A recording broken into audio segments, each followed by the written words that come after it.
देखिए, सबसे पहले जो इम्पोर्टेंट एस्पेक्ट है कि जो प्रपोज़ल आ रहे हैं, जा रहे हैं, निकल रहे हैं, बढ़ रहे हैं और जो कल का प्रपोज़ल क्या था, वो जो मिशन इम्पॉसिबल था, वो मैंने आपको समझाया।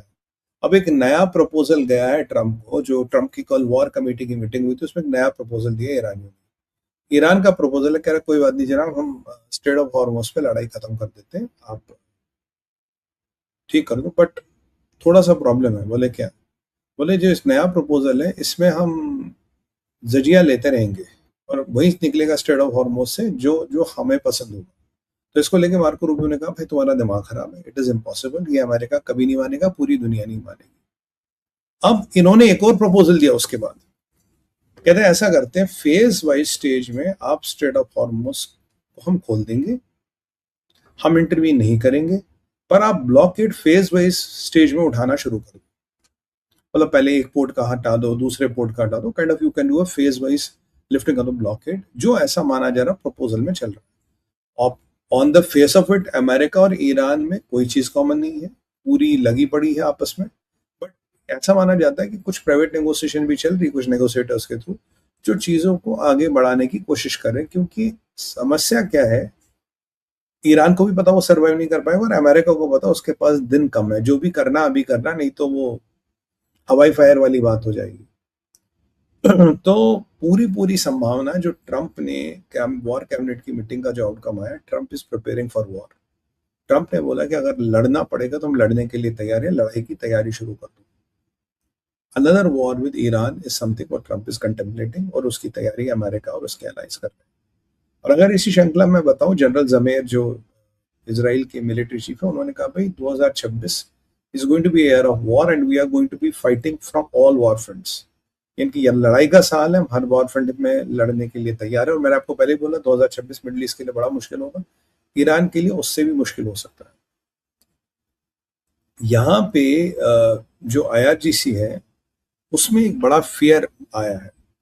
ये जो मोहम्मद बगैर जोदागर है, मोहम्मद बगैर जोदागर वो है जिसने अली लरिजानी को रिप्लेस किया।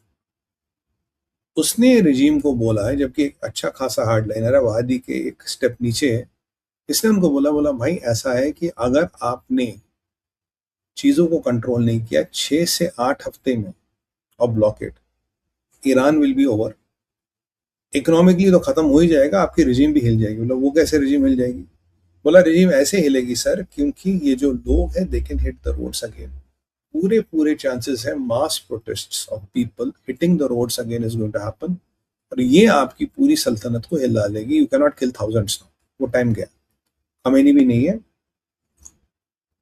आप हजारों लोगों को नहीं मार सकते। तो पूरा पूरा प्रावधान है कि people will start hitting the road again. और वो जो मोसाद का सीक्रेट ऑपरेशन था जिसके बारे में बात कर रहे थे, उसमें भी कहीं ना कुछ यही सारे प्रावधान थे, कैसे लोगों को सड़क पे लाए, कैसे एक त्रासदी बनाए और कैसे एक पूरी रिजीम को हम हिलाए।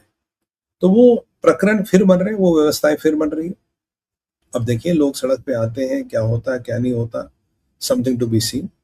बट उससे भी बड़ी एक समस्या है कि 6 से 8 हफ्ते, मतलब आज हम बैठे हैं अपना 28 अप्रैल पे, मान लीजिए मई या जून के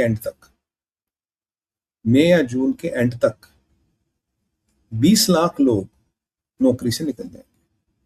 20 लाख नौकरियां प्राइवेट सेक्टर में छोटे बड़े लेवल पे खत्म हो जाएगी। 2 लाख नौकरियां ऑलरेडी खत्म हो चुकी है। तो इन्फ्लेशन आउट ऑफ कंट्रोल हो जाएगी, चीजों की ऐसी तैसी हो जाएगी, और आपके पास खाने को खाना नहीं होगा, आपके पास पहनने को कपड़े नहीं होंगे। And then your things will start really hitting the become crazy, because 2 lakh लोग ऑलरेडी नौकरी से बाहर है। और अब ये आंकड़ा बढ़ के 20 लाख होने वाला। अगर 20 लाख लोग नौकरियों से बाहर गए तो आप सोच सकते हैं कि कितनी बड़ी त्रासदी होने वाली है। और ये कोई बहुत बड़े लोग नहीं, मतलब रोज कमा के खाने वाले, छोटी मोटी नौकरियां करने वाले लोग। प्राइवेट सेक्टर का ताला बंद, स्टील प्रोडक्शन आपका बंद हो चुका है। स्टील से बहुत जल्दी सीमेंट प्रोडक्शन में इम्पैक्ट होने वाला है। एल्युमिनियम के आपके कारखाने पहुंच चुके हैं, तो आपके पास कुछ बचा नहीं है। अब ये मोहम्मद बगादिर कह रहा है, जोदागर ये कह रहा है भाई अब मतलब विकल्प नहीं है, कुछ ना कुछ करना पड़ेगा, क्योंकि इंटरनल रेबिलियन तो हो ही रहा है। अगर लोग सड़कों पे आ गए तब कैसे कंट्रोल करो? अगर 20 लाख लोगों की नौकरियां गई तो खिलाओगे क्या? How do you control 20 lakh लोगों को? तो आप मार तो सकते नहीं कि चलो जी सबको मार डालते। That is not option, that is not possible. तो यहाँ जब ये सारा हो रहा तो हमारा मुजतबा खमीनी बिल्कुल पिक्चर से गायब है। और क्योंकि मुश्तबा खामेनी के पिक्चर से आप मार्को रूबियो निशाना लगा रहे हैं, कह रहे भाई एक बार बताओ, सुप्रीम लीडर का जिंदा होना और सुप्रीम लीडर का पावर में होना दो अलग अलग बातें, विच आई एग्री। जो मैं आपको शुरू से कह रहा हूँ, सुप्रीम लीडर जिंदा है पर सुप्रीम लीडर पावर में है क्या, उसके नाम पे कोई दुकान चला रहा है। यानी कि अमेरिका कह रहा है सुप्रीम लीडर के, सो कॉल्ड सुप्रीम लीडर के नाम पे कोई दुकान चला रहा है। हमारे पास ये प्रूफ नहीं है कि वो मर चुका, तो संभवतः जिंदा है, मतलब कोई कागजों पे जिंदा है। अगर कागजों पे जिंदा है पर उसके पास पावर नहीं है, वो कुछ कर नहीं पा रहा, और अगर पावर नहीं है, वो कुछ कर नहीं पा रहा, तो मुल्क चलेगा कैसे?